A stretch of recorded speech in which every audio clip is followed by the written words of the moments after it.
Welcome back, and today I'm going to show you how to connect StreamerBot to OBS in under 2 minutes. Right, so what we're going to do first is go down to the bottom right hand corner and notice there is no connected devices, so we need to add one. So if you go up to the top and go to Stream Apps, click on that, and go over to OBS because that's the stream software we're going to connect to. Right click and add, and it'll bring up the Add OBS connection. We'll just name it something like OBS.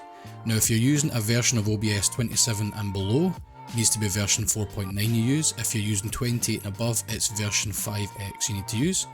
Click on that. There's your host IP address and your port number that we will connect to.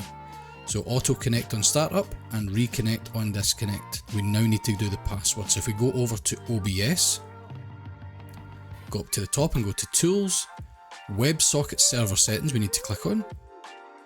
This will bring up your server settings, so we need to make sure it's enabled WebSocket Server. That's the same IP port address. Enable authentication. Server password to view it, you need to click on the show connection info.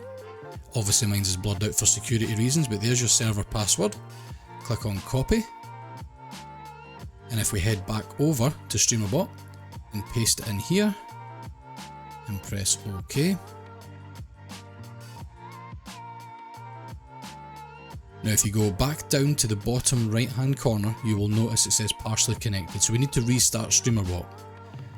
So if we go up to the top and close StreamerBot, and we reopen it, you'll now see at the bottom, connected 1 of 1 OBS.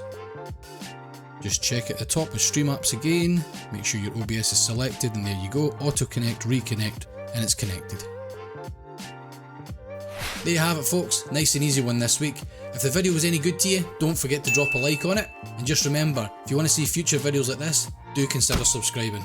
See you next time.